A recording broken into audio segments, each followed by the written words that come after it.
deeper. Yeah. If you survive and can see through the pain, it gets deeper. Man, this particular show is about to be so fire and epic. You're going to be able to hear some real legitimate things that you need to know from an ethical standpoint as it relates to entrepreneurship. And we got Josh Landon to down in the nuggets today. It's about to go down. Y'all going to enjoy it like never before. What's happening, man? Josh, what you got for us, man? Let's get it. Let's get it. Let's get it. Tune in. Little pre-game, little Facebook. Tune in. Instagram. Apple. Deeper in the cut. Yeah. .com, baby. We ready to roll. Like whenever I write, I don't write this. Brother is right, I first like this. Yeah. So, you might be hurting, but you're not helpless. But you're not helpless. Keep it in the cut. Help is on the way. Yeah. To the line, cause it's all by design. You can see it in the way I move or how the pain becomes. Season 1, episode 5. I am your boy, your host, Mr. Halftime, and I got my guy, Smitty! Yeah, listen, Linda, listen. We got my boy Josh Landon from Fox 2 News in the booth, man. Detroit's we got him in own. the studio. Listen, this is going to be Etiquette, man. This episode, season 1, episode 5, we talking about the etiquette of entrepreneurship. Yeah. You got to know, like, it's some things we're going to discuss that's going to help fuel your passion. You know what I mean? Yeah. How to become the entrepreneur. Oh, let's listen in today, and we got you. What's up, Josh? What up, man? Joe? Welcome to What's the up, show, baby? man. Happy to be Yeah. here. Thank you for bringing me on. Oh, By the man. way, D, I need that You jacket. gotta know it, man. I knew who was coming on I here, man. need this jacket. Listen, man. D. He got me there. B-Y. K-E pioneer. You know what I'm saying? That okay? I got the same ring. Yeah, You yeah, gotta work on that rhyme. Yeah, You gotta work on that rhyme a Yeah, little you're bit. right. You're right. I gotta work. Got love on for that. Catherine, but you gotta work on that We rhyme. got You're love right. for you, bro. You're right, You know, you're but right. you know, it's a Debbie thing. It's a Yeah, Debbie thing. I understand it's a Debbie thing, but you know I got love for Debbie. He was repping that Yeah. Catherine all these last 2 weeks, man. I Yeah. said, you know what? My boy coming on this week. Yeah. We gonna kill him together this He week. got me. He punched me in Cracking the on stomach. like your guys are from Denby. The love of your life is from Denby. Yeah. Oh, man. It is what it It's a is. family trip from I Debbie. can't argue that. I don't like Your being in a roots, box. your roots as a barber Yeah. from Kelly and Meringue. Yeah. It is. Think it about is it. what it Think is. about it. Hey, see that Kelly Road, baby? Kelly Kelly Road. Oh. Kelly Just watch the Meringue. last episode, man. You see the KE 94 and Van Dyke. You know what I'm saying? I'm there playing Madden until about midnight. KE stand up. I'm being outnumbered. I'm being attacked. I need my goons, where my guys at. Yes, sir. Yes, sir. Man. So listen, Yes, sir. what you think, man? I know I'm not the only one, Mhm. but it's an elephant in the room. Oh, man. It's an elephant in the room. We got playoff football. Oh, we're National talking League. football. It's an elephant in the room, Yeah. man. What's up, man? Talk to me about your predictions. Hey, How did they okay. go? Matthew Stafford, congratulations. Congratulations. Now, I will say this. The question has not been answered fully yet. We'll find out on February 13th. He has What to, question? he has What to question? What question are we talking can about? he lead a team to the promised land? Can he take a team all the way? The answer has not been fully answered. The question has not been fully answered yet I would agree. because that team is built to win the LA Rams. Absolutely. Without question. They have home field advantage Absolutely. at the Super Bowl. You have to win it all. You just have to. Well, the reality of it is That was the whole deal. That was the whole reason for the trade. That's right. They trade away their draft picks and say, "Golf, you come to Detroit. We want Stafford." Like the whole idea was Stafford was that one quarterback. He That was made the the difference. he was the game changer. Yeah. The quarterback who can get it all done. So unless he gets it done with a W, then no. I agree. I have to agree with you wholeheartedly I because you think about it, they made it to the Super Bowl Without him. with With golf. with golf. With our quarterback, Jared right? Goff. So Sean Jared Goff. McVay's whole deal was, I just need that one quarterback. I'm that one quarterback away from getting it done. And Stafford is supposed to be that guy. We shall find out. You're right. Go ahead, halftime. Hey, Smitty, I just, man, listen, man. I'm gonna be honest. I can't hate on him. I can't be. No, you can't mad hate on at him. We want. But Josh, he's been protected by a great franchise that was just in the same predicament. What? Not last year. Year before. See, with Jared Goff. I don't know, because I'm gonna be honest. There has been talk for years whether or not the Ford family needs to sell. Oh no, I'm in agreement of that. That's why I'm just sticking to the athleticism and the skill set between the quarterbacks. But here's this what I think. This is what I think halftime is doing. He's talking about the LA Rams franchise. Yes. And you're talking about the Lions franchise. Yeah. Oh, See, absolutely. he's saying he's in a good franchise now, Yes. and that's the benefit of him Yes, going to the Super Bowl thank at you, this point in Smitty. time. Well, that's any great player. Right. I mean, Beckham, he couldn't wait to get the heck out of Cleveland. Sure. And look at him balling now. Yeah. Sure. But I mean, you when it comes to being an employee for any team, any organization, any company, when you bring a lot to the table, you need to feel like you have that support. Absolutely. And if you feel like they're not really for you, then why am I here? Sure. Absolutely. Either you want me or you don't. I do. I agree with that. Yeah. I'm just watching the boy throw them passes, man. The first quarter of the game, and he threw it behind Beckham, and Beckham had a little attitude. he same old Matt to me. I mean, with Aaron Donald don't go after, you know what I'm saying? I think the defense held it down. So I'm just saying, though. They held it down on Sunday. This is what I'm saying. I heard you say we can't hate on Stafford, and I don't like to hate on Stafford. It's just that what he has proven to me over his 13 or 12-year career here with the Lions, it showed me nothing. Now, what I can say is he showed me something that I didn't think that he had in him, which is to lead a team to the Super Bowl. But that's not good enough just to lead them to the Super Bowl. If you don't win it, it was a waste of time. Waste of time. And you might as well get put out in the first round. Yes, quite honestly. So the reality of it is, if he don't win it all, it remains to be seen whether he is an actual franchise quarterback of a Super Bowl winning team. Yes, and what's going to come down to is if he wins on Sunday, 2 Sundays from now, then it's more so the Lions. But if he loses, then Stafford, you gotta take some accountability as well.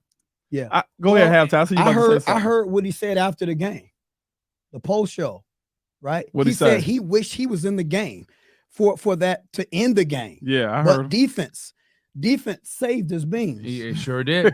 So I'm just saying it's a lot of play, a lot of work still needs to be done. We only got a week. It's about a week to see and to find out what he's made of. I'm gonna say this right before we go into the show. Yes, sir. Okay. What's up, Smitty, man? Whether the Ford family is good or not will not rest upon whether Stafford wins or not. There you go. They're man. no good at all. No That's good. relates to an organization at this point in time. I'm gonna be honest with you. I got 60 years of history to prove it. Okay, so I was at a Lions game when they played the Ravens earlier this season, or during the season, I should say. Field goal, all time, yeah. But during that game, Calvin Johnson was honored at halftime for being inducted into the Hall of Fame. Right. I'm up there with a few people, an actor who was in town. I won't put his name out there, but he was from out of town, of course, and we're up there in the suite checking out the game, and so the fans, they're cheering for Calvin Johnson. Loved it. The moment Sheila came out there, the whole stadium booed her. Yeah. And he looked at me, and the actor looked at me and said, "Dude, this is embarrassing." That's bad. I said, "You're telling me?" I mean, that was a sign of the morale between the fans and the ownership of the Lions. Sure. The best receiver to ever play for their franchise didn't even acknowledge them in his Hall of Fame speech. In his Hall of Fame speech. He spoke of Detroit. He spoke of the state of Michigan. Fans. He didn't. The fans. Calvin Johnson. Yeah, he did not speak of ownership. Yeah, absolutely. That goes a long way. That goes a long way. We have history. We have history. Before we kick it off, we have history of so many duds and so many things that we could speak about, and a way that they kind of. I'm a Detroit. I guarantee you, if the Rams win the Super Bowl, if Stafford wins the Super Bowl ring, the conversation in this town will shift to, is it time for the Ford family to sell? I don't think they will, because they make too much darn money. No. But that conversation is going to come up. I guarantee you, if Stafford wins. Why would they sell? Why would you? You still sell out every game. We're not going to the playoffs, but they'll still sell out. There we go. And there you have it. There you have it. Playoff football. A lot of predictions are some people on the winning side, some people on the losing side. I'm not a FanDuel guy, but you know what? In this part of the show, man, I want to kick it off with my man Smitty and my man Josh. Big up to you coming on the show, man. Yes, sir. You know, I appreciate you coming out. Happy and to be here, supporting your brothers, man. We got some big things happening behind the scenes, Josh. All day. But what this episode is, we talking about the etiquette of entrepreneurship, though, Josh. Okay. The etiquette of entrepreneurship. And one of the things I want to talk to you about is integrity. Like having a standard in life, based around business, based around your image, your professional image. Mhm. How are you able to sustain this image going through a lot of adversary, going through a lot of hiccups, so to say, with people? Oh yeah, there's Right? a lot of adversity I've gone through that I continue to go through. Yeah, You know, one thing is being in the profession that I am. sure. My mother raised me to be the strong Black man that I am today. That's how I ride. Big or shout die. out to mom. Big shout out to moms. Mom. Without moms, I wouldn't be here. When we come with a certain confidence, a certain integrity, as Black men, we're deemed as cocky, arrogant, Yeah. full of ourselves. Sure. It's no. I'm going after what I'm going after. Yeah. I have dreams. I have ambition, Right. and that ambition is only going to amplify. Yeah. But who does he think he is? Right. Who are you to question me? Right. Right. Like, Yeah. and you guys can relate. Us getting this far in life, again, we deal with all sorts of adversity, Sure. and we deal with it from people who come from privilege. Yeah. Like, Wow. you don't come from around the way as we do. You didn't see the beat downs and the Yeah. and the shootings Struggles, and the man. struggles It's and the homeboy struggle. on the corner and this and that. You didn't see that, but you want to question me for my ambition. Wow. See, Who are you? So when you talk Wow. about integrity, it's about standing for something, knowing what you stand for and standing by it no matter what, good or bad, high or low. Yes. no matter how the situation. One thing I can't presents stand itself. is someone who jumps on a darn bandwagon. Wow. That's I heard you say that one time, Yeah, I man. heard you say And that too. you know what? You know what, guys. You know what I'm alluding to. I cannot stand when someone jumps on a darn bandwagon. Yeah, man. You are who you are. Yeah. Stand by it. Own it. Yeah. And you're right. And if I could piggyback before Smitty take over, I just like, for me, I understand what integrity means. And being in the line of work, when you're an entrepreneur, you're a small business. Mhm. It takes a lot of believing in yourself, and it takes a lot of sustaining that attitude, as if, okay, no matter what you see, I know what I am. Yeah. Mhm. You know what I mean? Yep. You have to stand strong for something, or we always say you'll fall for anything. Yeah. Fall for anything Or anybody. or anybody. As an entrepreneur, you cannot and you should not. If this is you that I'm talking to, Mr. Hap, coming at you, I'm just letting you know, if this is you, you cannot fall for anything or anybody. You need to take charge of your own future success, because people will let you down.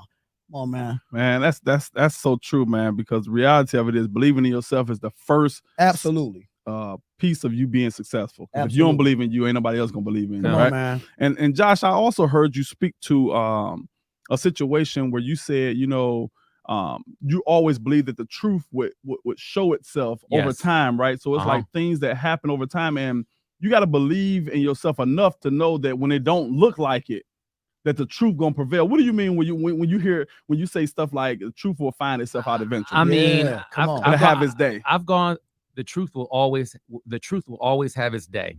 I mean, I've been through situations where people have tried to ruin my name, bury me, just bury my career, and I've just sat back, played it cool, Yeah. and to this day, now I'm starting to see them unravel Wow. without Wow. even lifting a finger. That's right. When it comes to people who pretend like they're for you, Sure. but they're really going behind your back, Oh, Yeah. it only takes time for that They truth call- to unravel. Right. So now I see you for who you are. Right. I see you for Yeah. who you are. And that's in any situation. The truth will always have its day. What's done in the dark. And the sad part is, sometimes it's people from within our own camp. Yeah. Oh, that's from true. within. Some of our So own true. Absolutely. try to hurt us Enemy in the true. camp, man. And Enemy in the within camp. our own camp. What's crazy is man, is like from that angle and that aspect and what you're speaking of is so true, because the people that you expect to have support for you and love for you and Mhm. admiration for you and want to push you into your place of destiny, a lot of times be the people that you hung around Man. and you did That's some heavy. crazy stuff with, but they don't want to do the right stuff with you. Or And so or- they speak against you. or it can be people who you looked up to at one point, Wow. who you thought It's they were inspiration. it. Yes, Yeah. sir. That, like, you are the person I want to learn Wow. from. Yeah. And it turns out they're not really for you. They're not really That's what you right. thought they were. They're not who I thought they were. And that's Wow, why you have man. to be careful with allowing people to define your value, Mhm. right? Because if you allow somebody to define your value and you look to them as a God per se, and they also determine your devalue, right? They can devalue you. So if you give them too much stock and value, you got to be careful who you allow to give value to you. You have to be confident in who you are. Right. Oh, and that's the point that I'm saying, because when the person that you gave place and credence to give value to you, or to give you, that feel like you can do it, that same person has the same power to devalue you, to make you feel less than. But the confidence that you will have that it takes as an entrepreneur in the face of adversity, knowing that it don't look like what I desire for it to be at this time. But the reality of it is, I'm not going to stop until I see it. I can't quit. I can't, because the truth going to come out. The truth is, I'm going to work hard. The Yes. truth is, I'm going to be successful. Yes. The truth is, I'm going to get everything I'm supposed to have for me, my family, and everybody that's in my circle. We're going to be successful. We're going to win. But it's going to take confidence, and it's going to take time sometimes for that truth to play itself out. Amen. And stay in the course. Like, believing in yourself, stay in the course, that integrity, that standard that we talk about. It's a lonely place sometimes. You also have to keep in mind how people converse with you. Like, are you talking about the game, or are you talking about nonsense? Yeah. Like, what are the conversations? Right. Someone I'm thinking about, you didn't want to call me to talk about the game, how I can improve my game, how I can elevate my game. Right. You want to talk to me about nonsense. Right. Practice, man. Not the game. Not the game. We're talking about practice, man. Not the game, but practice. But practice, man. Come on. And so when you come across those individuals and you thought they were so high and mighty, man, it's like, you know what? You're actually doing me a favor. Like, I'm better off not even dealing with you. People reveal themselves over time. Over time, they reveal themselves, and they don't even know. Always have its day. The truth will always have its day. And before we go to the next segment, the one of the things I've learned to do, is that face value, that my professional image is being compromised around a person like that. So once you build a circle and a network of people that you can trust like that, it repels people who's negative. It repels anybody that's carnal, anybody that's contrary to the lifestyle and the image that you hold, you possess. Then that your atmosphere should repel it. It's two things going to happen. Either you're going to conform to my circle, right? Or you're going to leave. It's only two ways it's going to work. Either you're going to conform. So that what I'm saying is, you can't compromise who you are. That standard. Never. You can't compromise yourself for someone else that don't even hold a shoestring to what you're trying to accomplish. Right? They can't even hold your cup. Nope. Not like that. So, can't even hold your cup. Can't even hold your cup, man. You don't know what I'm drinking, man. You know what I'm saying? I'm drinking positivity, man. You just fuel with negativity and anger. It's like that person will only bring you down. But the reality of it is, you need that sometimes, though, too. You do. Come on, talk about it. It helps to fuel the dream, and it helps to put perseverance in you, and it helps you to understand that you know what, no matter what comes your way, it can't stop you no matter what. So all you got to do is say, you got to bring something to get something, because I'm bringing everything I got. Every time I step up to the plate, every time I step up to this plate, I'm swinging for a home run. So you better throw your best pitch, because if I catch a hold to it, I'm rounding the bases. 100%, I'm going home. It's gone. It's out of here. The haters motivate you. Yeah. At the end of the day, what they don't realize, they're trying to tear you down. All you've done is motivate me even more. Man. Now I'm even more hungry. Yeah. That's a mindset. Yeah. That's a mindset. It is a mindset. I mean, you get to the point, figuratively, I want all the smoke. right. So Josh, but what fueled you? Like, we know you already answered, and you told us, and that's a good job, what it means to have integrity, to keep that, to take that stance in every person. But what are some mindsets? What are some objectives and some goals you set for yourself behind, those relationship issues, or that adversary that oppose themselves? What was some goal? What were some things that fuel? How did that become fuel? How did it become fuel? Yes. Look, we're all from Detroit. East Siders. 313 East Side. 313 482 baby. 48224. Van Dyke and 94. Hayes and East Side Drive. KE. Denby all day. It's all love. Yo, it's all love, man. All love. One of my goals, look, I want to have a family. I want to have a good career. I mean, those are my goals, my ambitions. Right. But something I have internally is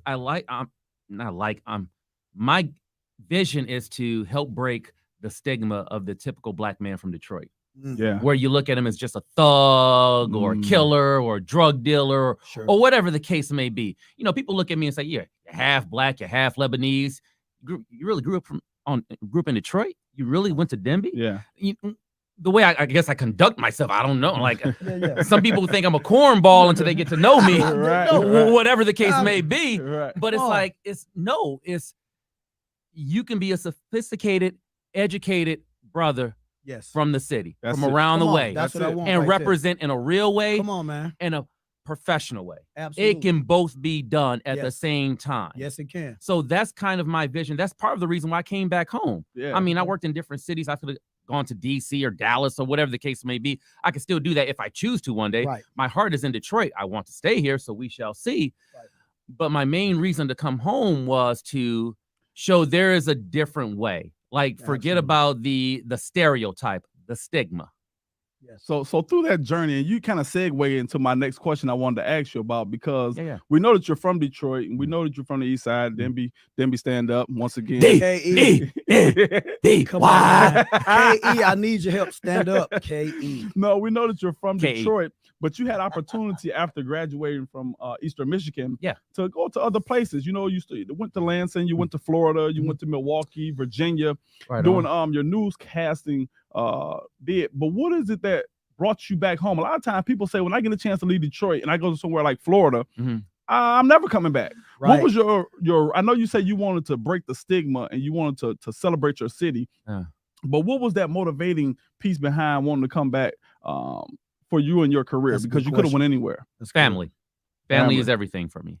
My mother, I mean, without her, shoot, I wouldn't be here. I mean, literally and figuratively. I mean, all of the above. I mean, you know, as a kid, just seeing her get up at 2:00 in the morning, go work at Thornapple Valley. I remember Thornapple. I mean, making barely $30,000 a year. Wow. Raising portion of me on the East Side all by herself. You know, I don't know. I just had an epiphany one day where I just looked at this woman and I said, I cannot fail her. Yeah. There is no way I can let her down. Yeah. Under any circumstances. So that was a big part, another reason for me coming back home. Now, my journey, when I worked in Fort Myers, Florida, I was the only black man on television out of all 4 TV stations. Wow. I was it. And I just felt that anxiety. 4 TV stations. Out of 4 TV stations, I was the only black man on television. Out of 4 TV stations. Out of 4 TV stations. They had multiple employees for each. Yes. Each station had a news team of 30 people, give or take. And you were the only I was the only black man on the airwaves. Over 100 people. Yeah, over 100 people. I'm the only one at that time. Wow. So there was an anxiety that I just had to deal with every day, people coming at me. Sure. You know, with any opportunity they could. You know, I had one night I went out, I had too many drinks. I got pulled over for a DUI. I was 24 at the time. I owned it. Yeah, right. You know, yeah, I take it, I own it. Right. You know, Uber and Lyft, they get a lot of my money today. Right. Good job. Good job. Yeah. You live and you learn. Absolutely. But when that incident happened, I complied with officers. I wasn't hostile or anything like that. That joker still slammed me on the car, and his partner pointed a gun to my face. Wow. And it was before the Trayvon Martin and, you know, everything that is what city was this in, you said? It was in Fort Myers, Florida. Wow. Florida. And that was before, you know, the civil unrest really unfolded. I mean, again, it was 10 plus years ago. It was I was 24. I'm 37 it was alive and well then. It was alive and well then. Yeah. But I knew in that particular moment, had I made the wrong move, I wouldn't be here right now. Wow. So that was an experience, if you will. Sure. Left Fort Myers, Florida, freelanced in Miami for a little bit. That was a great time. I love Miami. I love Miami. Got good friends there, good people. I love Miami. After that, then I worked in Richmond, Virginia for about 4.5 years. Good people in Richmond. RVA all day. All right. They did right by me.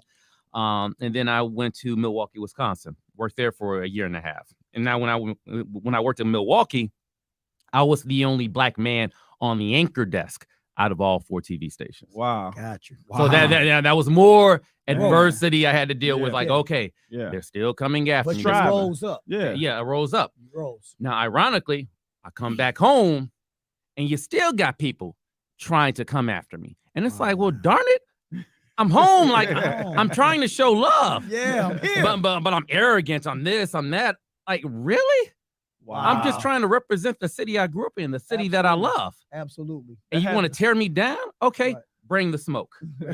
Yeah. That had to be a good feeling though, man, to be able to come back to your city and literally sit at the desk where you watched, you know, seeing if school closes were going to happen, if Denby was going to close, if, you know, if high school, your middle school was going to close. To be able to sit at that desk now, man, it has to be kind of surreal and an accomplishment. It is. I got to go back to my mom.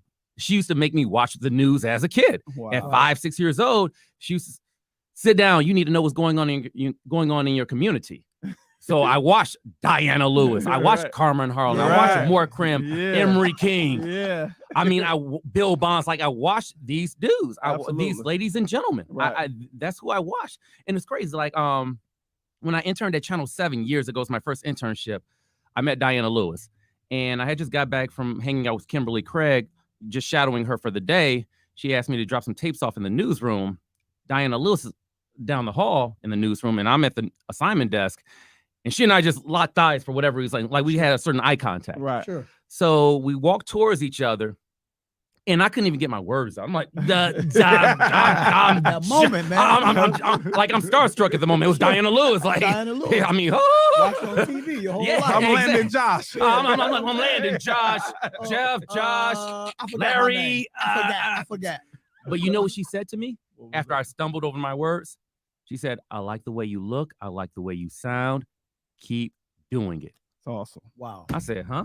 Yeah. Wow. I said, man, I couldn't even form a complete sentence. But it worked. She knew it when she saw it. Yeah. And it proved out because you're doing it now at a great job at it. Man, I'm just trying to represent Doing to the best of my ability. Yeah. And at this moment, we're gonna take a break for a second, and we'll come back, Josh. We're gonna want to hear a little bit more of that. Let's get it. Go away. We're gonna the little sponsorship coming up, and you guys stay tuned, stay there, don't go nowhere. We'll be right back in a minute. It's Smitty from Deeper Than the Cut, and we're prepared to launch your business and advertise it on our platform. I'm telling you, it will be a great opportunity to grow your business. If you want to take advantage of that, if you go to deeperthanthecut.com, you'll leave a comment. We'll be sure to get back with you with the different packages that we have. But Deeper Than the Cut is the place that you want to advertise your business. We back, you guys. Welcome back. Again, we got my man Josh Landon in the building, you all. Yes, sir. Appreciate my brother, man. Appreciate my brother. You know, friendships turn to brotherhoods around here. You know what I'm saying? Deeper than the cut. Deeper than the cut, you know what I'm saying? And my man Josh Landon, listen, he dropping jewels about everything. I mean, the etiquette entrepreneur, man. You can be what you want to be without thugging it out. You know what I mean? You can talk with some sense. You can act with some sense. That word decorum, dress, speech, and behavior. You know, you don't have to do what everybody else is doing. Status quo. Build right? your perspective. Yeah, we big on character. We not just a status. You know what I mean? And we're dropping jewels about how you can become the entrepreneur and act a par, right? And as you should and stand up. But Josh, I have a question. Go for it. So many being an entrepreneur, man, when you're working with people, especially in service, as you do, you service so many people, brother. How, what's for me, I make eye contact with everybody. Like eye contact is huge, and it's super huge, even in a time where we're so divided right now in this world. We don't speak to each other. We walk in the grocery store, we out shopping, we walk past another brother and don't even speak. We don't make that eye contact. You know, it is such a distance in between every man, you know, in our world. And on this show, myself and Smitty, we try to build bridges. Yeah. Bridge those gaps and figure out ways where we can really become somebody and help somebody else make it to their destination. Right. My Aunt Lucille, who we call Aunt Kitty, she taught me something years ago as a child. I was maybe 8 or 9 at the time. We were watching Boys in the Hood, and Trey was going over the rules of the house with Pops, Lawrence Fishburne. Right. Okay. And the conversation of eye contact came up. Wow. And my Aunt Lucille said, that's exactly right. She looked at me and she said, you look a person in the eye when you talk to them. It commands respect. That's right. It makes them respect you more. Come on. Because when you can look a person in the eye, I don't know how to describe You it. don't seem shifty. You're not shifty. Right. Like Confidence. confidence. Why are you looking away? Right. Why can't you look me? Why can't you look me in the eye? I'm looking you in the eye. I'm looking you in the eye. I'm looking you in the eye. That's right. Why are you like, yeah, it's 12:42. Ambassador Studios. Yeah. Ambassador Studios. Absolutely. 12:42. Right. My guy T. Kelly and Meringue. That's right. Denby. Let's go. He got me. And I said right too. But see, you're looking at me It's all like good. Yes, like sir. I'm commanding I a got certain you. respect. That's true. Absolutely. It's just Yeah, man. you don't seem shifty. Yeah, man. And when you're shifty, should I trust you? right. Yeah. I don't know. Yeah. Should we be in any level of relationship? displays Yeah. confidence, Should I be man. conversing with you really? I don't know. Displays Right. confidence. Yeah. When you're talking to a person, you want to make that eye contact. But it also because shows candor. that's what I'm saying. Yeah. Yeah, it does. It shows that you respect that Mhm. person as well. Like I'm looking you in the eye. I'm being real with you. absolutely. I'm giving you my absolute truth. Yes. But when you're looking a person off, are you lying about something? Well, Yes. that's the feeling that you get. That's the vibe you get. And so when you start feeling that way, you like, I don't know what level of relationship we gonna have because I can't have a relationship with people I can't trust. You No, look I can't unstable. believe, you Yes, know. sir. And Yes, so if I can't trust you, be looking away gives me a whole different Yeah. understanding of who you might be. It sure does. If you can't look me in my eye and talk to me, it got to be something wrong. I tell my children all the time, when you're talking to me, look at me. Oh, I tell my man. son, look at me. When I'm talking to you. When we talking, That's right. look at me. Don't take your eyes off. Because it's gonna tell me something when you start fidgeting and moving around and That's a you can't good keep point. your eyes straight. So it tells truth when you can stare at a person and look at a person in their eyes and tell Yes. them the conversation that you're having. It speaks a lot about your integrity, your truth, and your character. And even further to add to that, Smith, that was a good point about that. And it brought me in mind of my children. So many times I will make sure that my children look at me when it's time for discipline. Yeah. Right. And then it also corrects for the next time. Yeah. It speaks to the next time they're going to do something wrong. That a person would not come around you because they know that you're going to be able to sense or pull like something you just did something wrong. Right. When like you, even us as an adult, we will not go around a specific person. Like that's my brother Smitty. And if I've done something, if I feel like it's something that I've done wrong, he may be disappointed in me on. It's like a dog like that knows he pooped in the house and he should have waited till he went outside. He comes, he looks down, his tail between his legs. It's like, man, I let you down. It's like it's something unstable. So it gives you that understanding that something is wrong. You may not know what it is is wrong, but you know something is wrong. It ain't Something's not right. Something's not It right. ain't on the up and up. No. That's one of the things that we speak to about character. And Josh, man, you have talked off air a little bit about character and how important that is. You know, you say you're a man that respects character over status. A lot of people now are Facebook anomalies or Instagram sensations.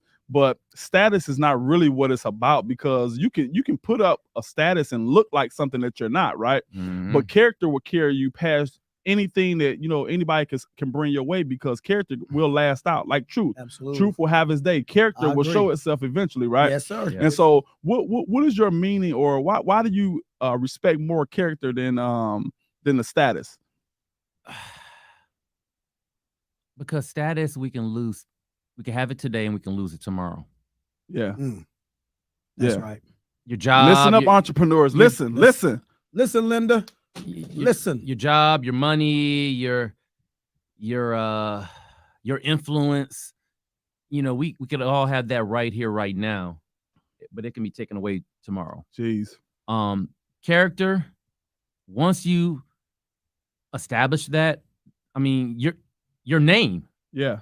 Character comes down to your name. What are you known for? Yeah. How does right. a person view you? Now, of course, you can't go around making everyone happy. Oh, no, I mean, no. That's impossible to that's please mission everybody. impossible. Yeah, you can't. But knowing that what we talked about earlier, knowing that you stand for something, Yeah. no one could ever take that away from you. And so that goes into character. Where I see people who are wishy-washy. Yeah. It's like, well, what's your character? Who are you? Who's winning today? Who's winning? It's all about who's Yes. winning today. So whoever is winning today, that's who I'll roll with. Man, get the heck out of here. Yeah. See, and that's the thing about, for real, being an entrepreneur. Your character is very vital and important because the reality of it is customers and clients do not want to be a part of something that is one way this day and the next time they come in, you don't have this, or the next time you come in, Inconsistent. it's not. Yeah, and That's so right. your character proves out your inconsistencies. Mhm. And I had my mentor tell me in the business world, tell me, if you're consistent, they'll come. Right. So Yep. you have to be consistent That's with what my you do. word. And that builds character, Yeah. and it helps people to understand who you are, and allows people to set their clock by knowing that you're going to be consistent in what you're supposed to do. Absolutely. And character is one of the biggest things. It ain't That about is. status. That Wow. I'm telling y'all, that's why only reason I have to do this Facebook and Instagram stuff is because I want to get the message out. Yep. But it's not about a status. If I don't status. get people to do X, Y, and Z, it's fine. I mean, I don't need a status. All I need is to make sure that my name is in line. That's right. Make sure my business is in line. That's right. And when you hear my name, like you said, Josh, when you hear D'Angelo Smith, what do you think of? That's right. That's what means something to me. My Represent. name means more than money, right? That's right. Mhm. And so I'm my own brand. That's good. And so when you're your own brand, you got to make sure that your name, character, your status, your integrity, all those things that's- line up so that when your name is spoken, it speaks even when you're not in the room. Absolutely. I love this. Y'all got to get this, man. Take some notes, write it down, take a picture, TikTok it, Snapchat it. I don't care what you do. Just don't forget what we saying today, because it is so serious, man. But what does it do when so Smitty and Josh, when you have those lined up? Yeah. What does it add to you? Value. Yeah. Now, every time they hear your name, every time they speak your name, they're going to tell the person, wherever they are, oh, yeah, oh, he stand up. That's a good brother. Yeah. That brother, no, you deal with him because X, Y, and Z. Man, you go in there's no cursing, no profanity. He's not going to defraud you. He's going to treat you well. He's going to treat your child well, Good a toddler, service. and your senior father or mother. Yeah. I'll let you guys in on a little secret, or let everyone in on a little secret. Everybody. Yeah. You included this You secret, included. y'all. You're included. You're included. We're family. Yes. Come on, let's have an open forum. What you just alluded to is one of the main reasons I got the exclusive with Kwame Kilpatrick. Wow. Because he said, dude, out of everyone I spoke with, your name came back legit. Man. Wow. You're fair. You're professional. We was getting around to that, To the- Kwame. We was getting around. Well, since you done Yeah. already started, man, come my on. bad. Doors Come open. on. We gonna go ahead and open it up, Uh-huh. then, Doors man. open. You got this exclusive Come on. interview Uh-huh. with the first time he ever done an interview back here in the city of Yeah. Detroit. Since being Our released from federal former prison. mayor, in the persons of Kwame Kilpatrick. He's a polarizing figure and Mhm. name in this city, across this country, quite frankly. Yeah. And you were the person that got the first interview with him since he had been released from prison. Mhm. And I just want to know, how did it come about? How did it feel? You know, what did it bring? And I know it was a sought after position and a sought after report. And the fact you was able to get it, man, was admirable. Thank you, D'Angelo. Huge. Thank you, T. Thank you, Yeah, brothers. man. I went after it. And here's why I went after it. I worked my sources, of course, do things that journalists do. Yeah. But my mindset was, this is a conversation the people needed. Yeah. Like the name Kwame Kilpatrick, it was just a topic of conversation just hanging over Metro Detroit. Yeah. Whether you support the brother or you're mad at him, whatever the case may be, again, polarizing. Right. Yeah. That is the word, because That's the word. it is what it is. People Yeah. love him. They're still angry at him. Sure. I mean, you have to deal with that on your own as an Right. individual. But it was just, it was needed. And so when Kwame and I first got on the phone, we had a good 10, 15-minute conversation. Mm-hmm. And my pitch to him was, let's do this for the people. Yeah. And he said, he paused for a second. He said, okay. Wow. So It was for the people. Not It for wa- you. It, for the wa- people. it wasn't for me. Right, It gotcha. wasn't for I Kwame. just want to put that out. Yeah, it wasn't for Kwame Kilpatrick. Yeah. It wasn't for Josh Landon. It wasn't Yeah. for Fox 2 News. Right. It wasn't for any other TV station Come on. in the market.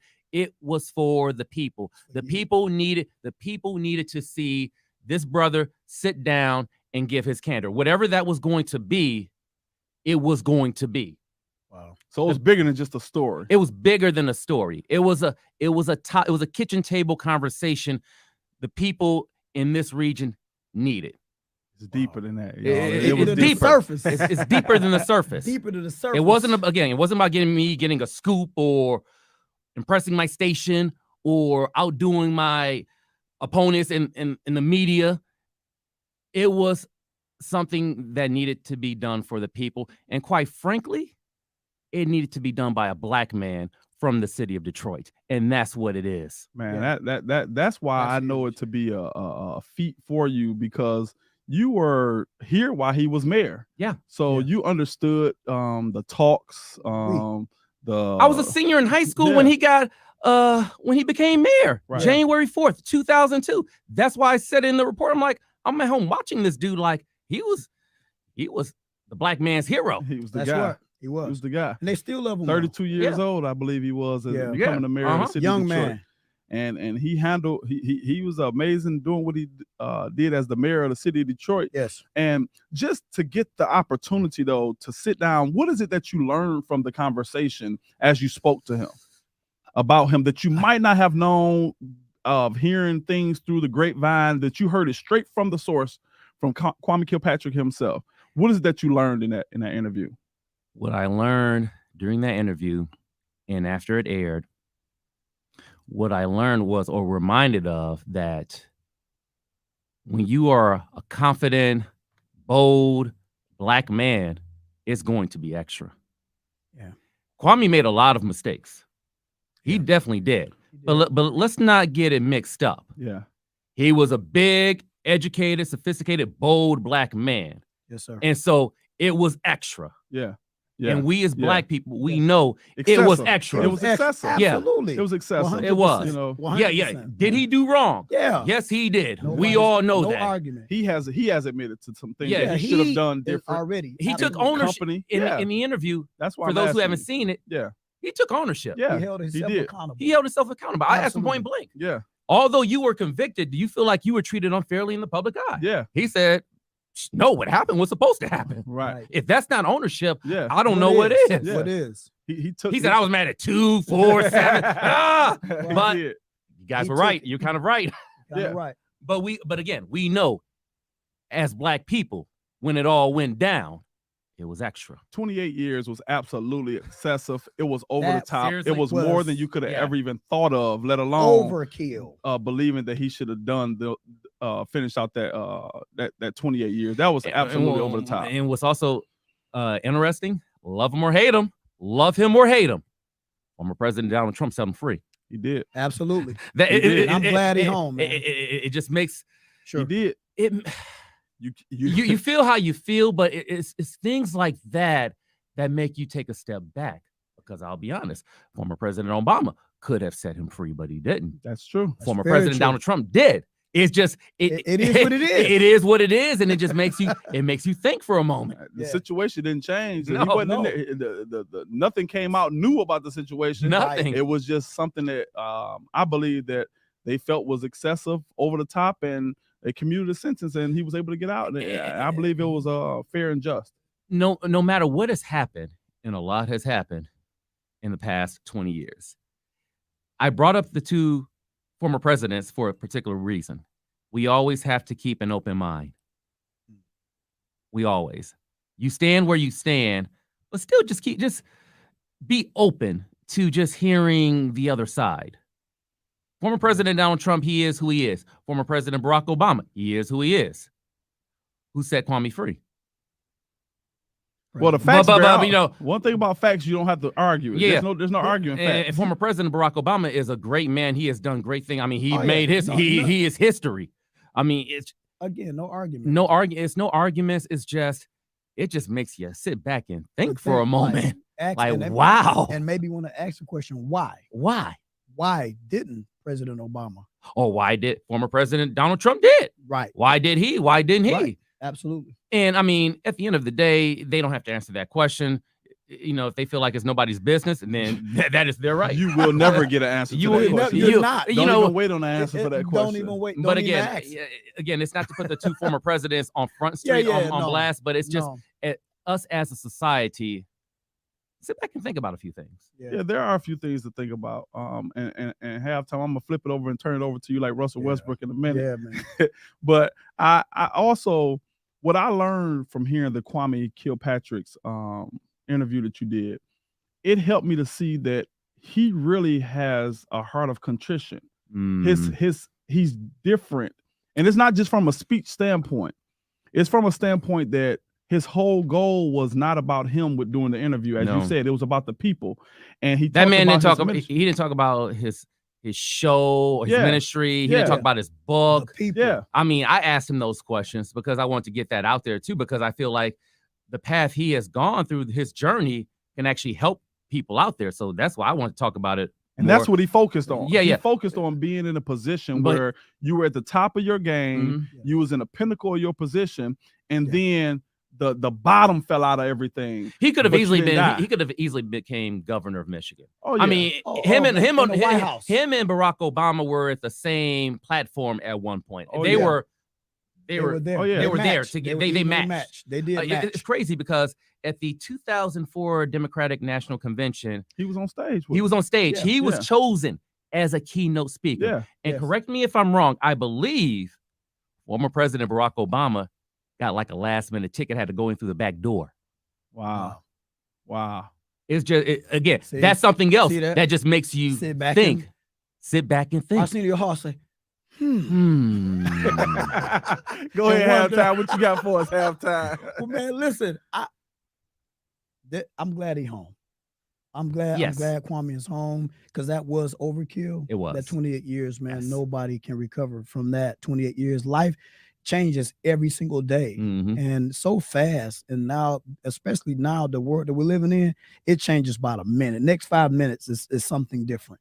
And I'm glad he's home. But for you to have that opportunity to get it out, you know, and have that sit down with a person that was facing so much time, and have that opportunity now to not only reconcile and kind of like correct some of his own mistakes, but now he's had that time to reflect on how to make an impact on his community where he his worked, ministry. His ministry. Now, I think that's super huge, Josh, and I think you all are going someplace with that. I really think you all are going someplace with that. But if I could ask you a question, like, go for it. For that, where does that take you? Because that's not a small story. That's something that's like a sequel, if I will. That's a story that the quote unquote big dogs get. Oh, well, you're a big dog. That's my it's deeper than the surface. Hey, halftime. We on here with a big dog. With a big dog. No. Big dogs in the building. No. I know. We prophetically speaking to you. We know what you're saying. We know what you're talking about. Big dog. Come on, man. Go ahead and talk to us, Josh. And another reason why I got that story is because I don't approach myself as being a big dog. Absolutely. For those who think they are, sit back and think. Yeah. God don't like ugly. Come on, man. Don't. God don't like ugly. You don't like ugly. So for those who thought it was supposed to be me who got that, sit back and think.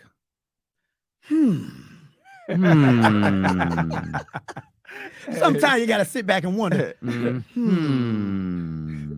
we're gonna go ahead and segue away from that, because there are some things in your life that'll make you think. Make you go, We'll be back, man. Just stay tuned, pay some bills, sponsorship coming up. This is Motor City, and being from Motor City all my life, I felt like it's the perfect opportunity to bring out a product that has the identity of what Detroit is made of. It's quality.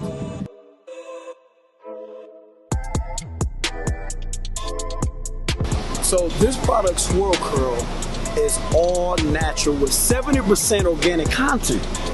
Reason being is because there's so many unnatural products on the market for barbers.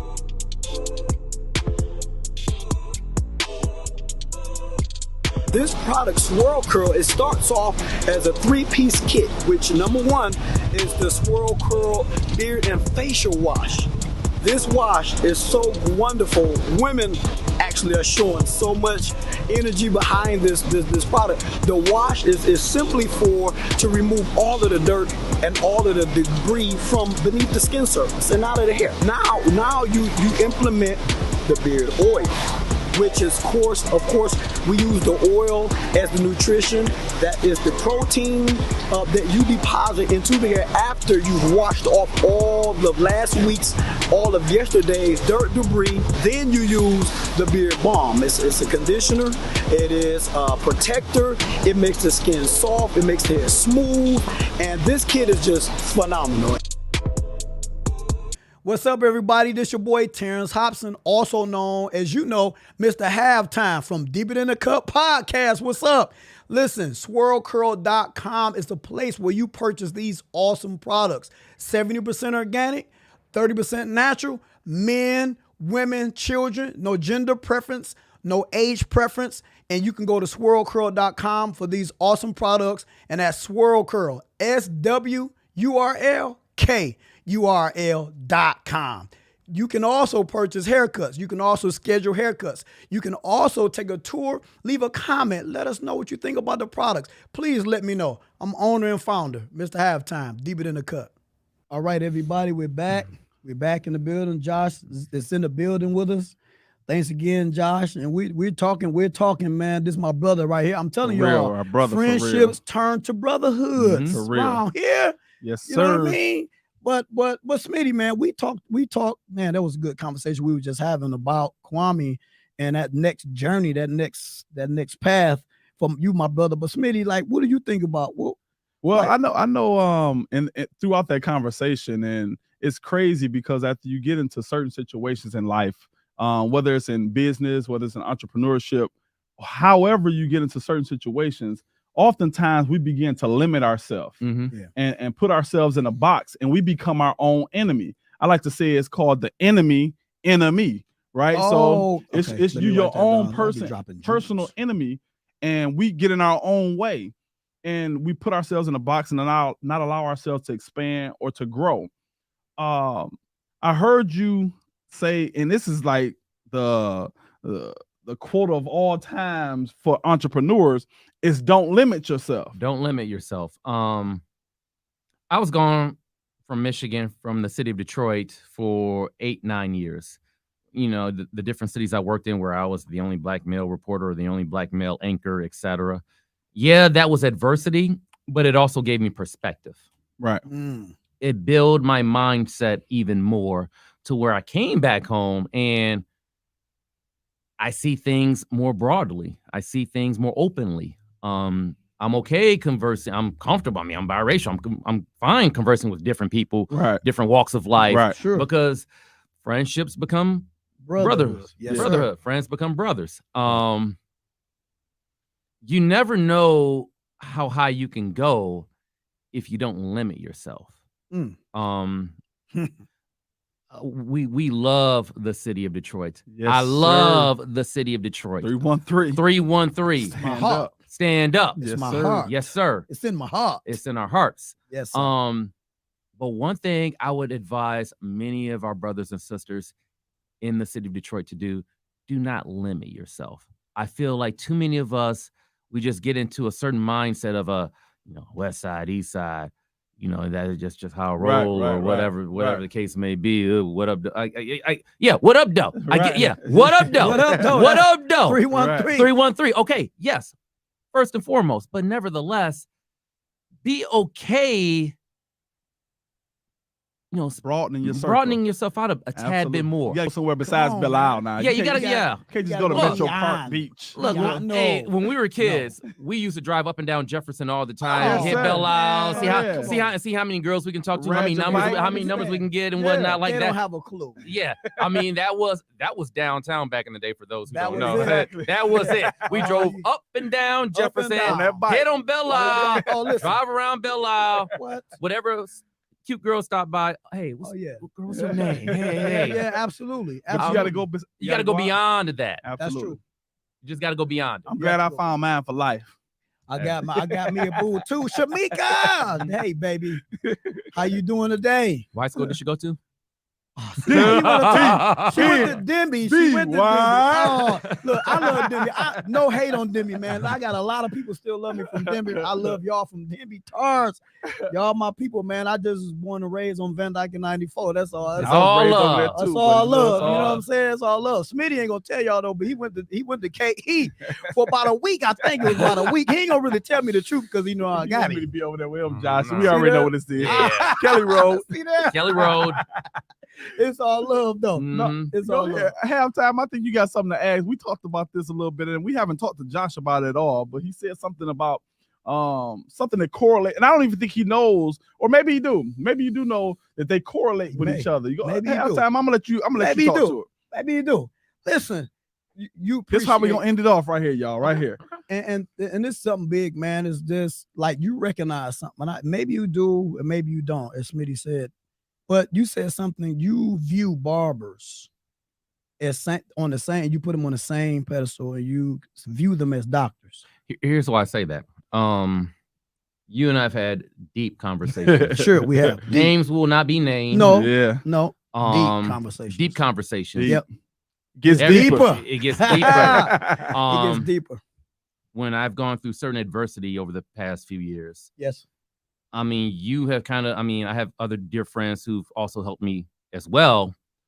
But I mean, when I'm sitting in your chair for a half hour, whatever the case may be, we're getting cut, we're conversing, like I'm giving you some of my deep thoughts and feelings. Sure. Right. And you're just helping me guide through it. Yes. I mean, if that's not a freaking psychiatrist, I don't know what is. Wow. Wow, man. I just don't Wow. know. No, Yes, like sir. you, when you sit in a barber chair, you just unload your problems. Yeah. Like, I mean, I don't know how you guys deal with we it. done heard some stuff. I know you have. We done We been can't through tell it. you everything. You have heard some stuff from me Yeah. where I just unload from T, and then I'm walking out the door. You stop me for a second. Hey, Josh, brother, think positive. It's Absolutely. deeper than the surface. Absolutely. Keep doing what you're We doing. family, man. Yeah. Like We gonna keep this going. gotta You keep see it me going. walking out the door, like I'm Oh, hot. yeah. Oh, yeah. I am on fire. Yeah. And it's like, wait, Fire. come in. Hold on for a Don't second. don't Come don't back. walk out like Come that. back. Lead like And that. then it's come back. like, Yeah. all right, it's- man. It's a point of relief. Yeah. Yes. So But I'm gonna have time explain to you the real methodical reasoning behind the truth of what you're saying. And I'm not sure you understand. With us being instructors and teachers Mhm. over at Michigan Barber School, there's a theoretical point and theory point behind the statement that you made. Even though I use too much profanity, you guys have helped me cut back a little bit. wow. That's how we Well, do. it's all right. That's how we do, man. We got you, man. We got Friendship you. covered. turn to brotherhood. Friendship turn to brotherhood. You I know still what use mean? it a lot, but you guys, you got helped you. me cut back Okay. a little bit. That's how it's That's supposed to another be. reason. She was like, "Yeah, I don't We need doctors, I man. don't need to curse all the time. It's, yeah, it's That's deeper what's than a up. cut. It's deeper than It's the deeper than cut." but the reason why we mentioned that and we started off that question in that way, that statement in that way, is because it's like it's ancient history, really. Mhm. It's like the description and the job, the tasks of a licensed barber is deeper than the surface. Mhm. It's deeper than the cut. That's not just a title. That's not just what our show, the name of our show is. It speaks back to ancient history, Josh. And the Okay. reason why I said that is because you when you're in the chair and you're receiving that type of feel, it's by nature of who we are. Like we are more than barbers. Mhm. We were once called barber surgeons. Yeah. We Let's were get to it. once called barber surgeons, and we held not just the title of a surgeon, but we did the practice of Responsibilities. doctoring, barbering, and surgeons. We were on the front line. We shaved, we pulled teeth, right? We bloodlet, we took blood, we prescribed herbal medicinals, and we talked to our people. Mm. You know, we were held with high esteem. Isn't that the reason for the red, blue, Yeah. and Yeah, the white? barber Yeah. pole. Barber pole, okay. So it's like the Red Cross. You see the Red Cross, it's like, okay, it's time to donate blood. Mhm. You see the red, white, and blue, the symbol that's on the front of a barbershop. Let me help everybody real quick. When you see that symbol on the front of a barbershop, it symbolizes that every person in there that's operating at a barber station is a licensed barber. Yes. Oh, I'm talking to somebody right now. Come on, we're going to chapter 1. Oh, we're going My to chapter lady. 1, the history of barbering. Listen, any barbers is bootlegging, whatever you want to call yourself. You call yourself a barber, but the state of Michigan states that you cannot use the title barber unless you are licensed in the profession. So if I pull up to your establishment and you have that barber pole spinning around, that symbolizes to the state of Michigan, you're giving them the right to come in and inspect your barbershop. Oh, it's history behind the scene. It's deeper than the surface. and so we were once called barber surgeons. Man, we've been barber surgeons. Okay. We did that. We pulled teeth, we took blood, and the reason for the barber pole, the structure of the barber pole, not just the red, white, and blue, but the way it looks. The actual pole, it was a rod. Now we have technology where they just put this little elaborate little bag around your arm and hit a button, and then it just expands. It can take your blood pressure. But back then we didn't have that. You had to squeeze on the rod. Yeah. You had to squeeze on the rod, right, to get that vein, right? And then you see the vein, they know how to take your blood because of the vein pop up, right? But they don't stop there. When they take the blood, the white in the barber pole, it resembles bandage. Yeah. And the red represents blood. Why? Because back then, they didn't have any disinfectants or any type of cleaning solutions that would get the blood stains out. So what did they do? The same rod that you held on to get that blood work done, they put it out on the line and let that white bandage swing and dry. But when it was dry, it would, as a flag, it will wrap around the pole, right, to create that red and white. So white represents bandage, blood represents the blood, and blue represents the veins. Yeah. So it's not a lot of my students, I love teaching that chapter because a lot of the students, they always say, well, I just thought that it represents the American flag, red, white, and blue. That's 90% of the time that's the answer that you're going to get. Okay. So it's deeper than the surface. So we were doctors, man. We was doing this ancient history. We was doctors way back then. A whole lot of people tried to stop us. Organizations that set us apart. You know what I mean? So that's you why said you get something that you feeling. didn't even understand. And it's deeper than that. Saying. We need a part 2. That's just putting it easy, mild. That's just putting it mild. There's a lot more that we can go into. Absolutely. And as we have had Josh Landon on our show today, we thank you, brother, for coming out and representing with us, man. And we enjoyed it so much, man. We got to do this again. You let me know. Forward to it, absolutely. Come on, man. And for all of you there on YouTube, we want you to make sure that you go and make sure that you subscribe, hit that like button, hit that share button. Please get the numbers up, because not just for the numbers, we want to get it up because we want to make sure push the button that people are getting the same information that you're getting. I'm telling you, we have great people lined up to give nuggets. Today we had the person of Josh Landon. He dropped down some jewels of what needs to happen and what you need to do in the face of adversity, about just really believing in yourself at all times and having character in the midst of what's going on. These are the things that you're going to need as an entrepreneur to make sure that success becomes a part of your life. Don't forget, go on Facebook, we're Deeper Than the Cut. Go on Instagram, it's Deep Tech Podcast. Woo! If you go on YouTube, it's Deeper Than the Cut Podcast. We need y'all to share, like, and smash subscribe. That button. It's time for y'all to represent us like we represent y'all. Detroit, stand up. Detroit, Deeper Than the stand up. Cut. We out. We out. It's Bush Fix on the beats. Deeper.